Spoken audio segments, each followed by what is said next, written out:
Like I told you from the beginning, I am the future Flash.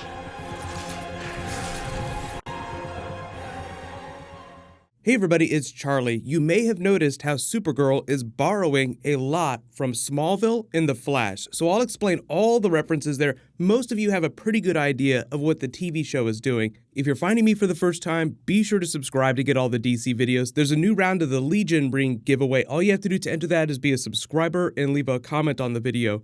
Cursory spoiler warning for Supergirl, but there's really like 3 different concepts that you need to understand, 3 different types of stories to know what's going on with Supergirl. It seems really twisty, but it's not that complicated. So 1, you need to know a little bit about Smallville Season 4 and Black Kryptonite with Kal-El at the beginning of the season, and then with Lex Luthor towards the end of the season, because Lena Luthor is now playing with Black Kryptonite.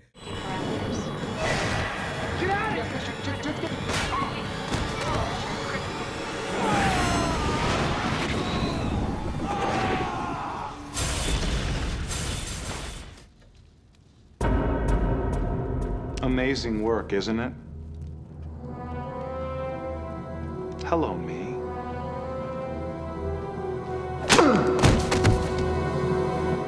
Meet the real you. Someone should tell her to watch Smallville Season 4, Episode 17 before she starts playing with Black Kryptonite. That was the episode where Lex got separated into the evil version of Lex, Alexander Luthor, and the good version, Lex. If you don't remember, the evil version immediately threw the good version in prison and went on a tear until they were able to take it down. The Supergirl side of things, obviously there was a time travel component. They borrowed a little bit from the Flash finale too, where they sort of rewound time back, like, all right, this isn't gonna work, so we're just gonna use time travel to solve our problem.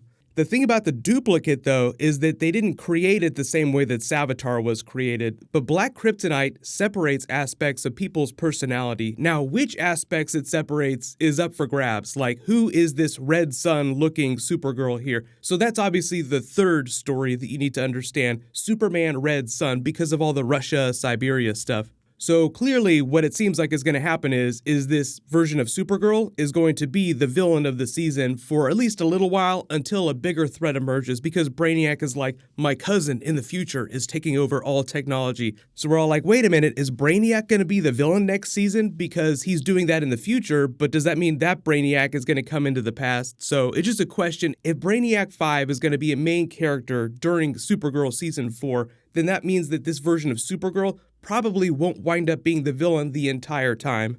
And just because she's walking into Siberia and they have this real Red Sun vibe to it doesn't necessarily mean that she's going to be evil. There's a weird thing with watching Melissa as an actor try to be evil. If you watch the crossover episodes, the evil Overgirl version of her character from Earth X was kind of silly. Like a really good example of an evil character performance is Tom Cavanaugh's Reverse Flash during the crossover. So watch what he does with his performance, then watch what Melissa does. I watched you die. Or did you? Time travel, Barry.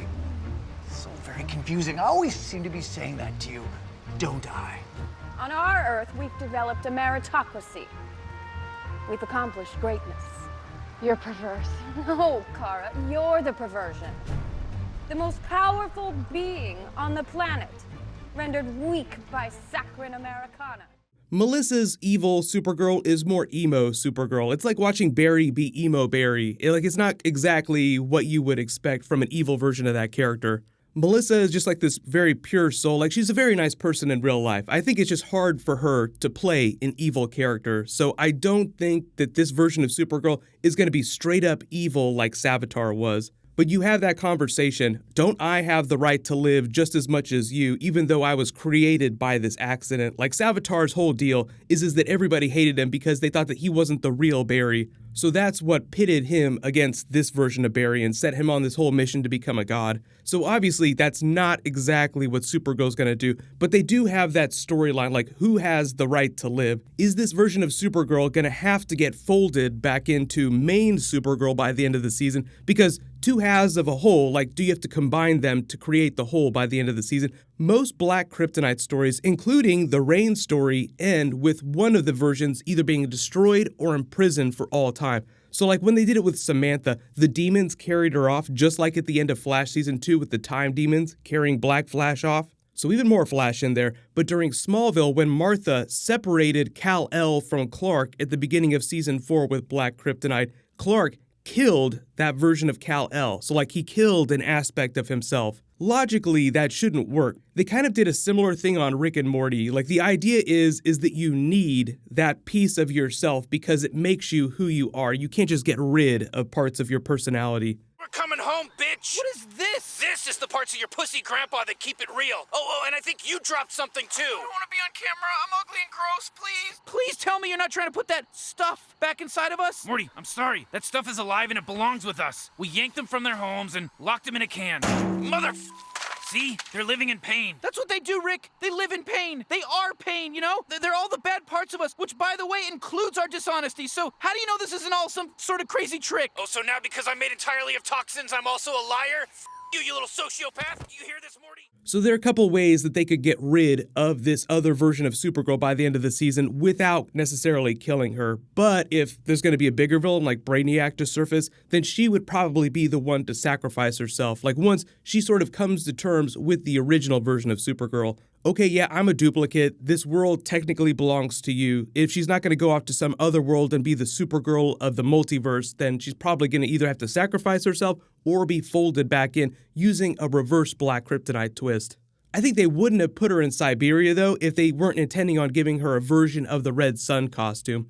But false memories, Black Kryptonite, mind wiping is really the only way to explain how this Supergirl just doesn't turn right back around and go back to the DEO thinking that she's the real version of Supergirl, like not knowing that she's a duplicate.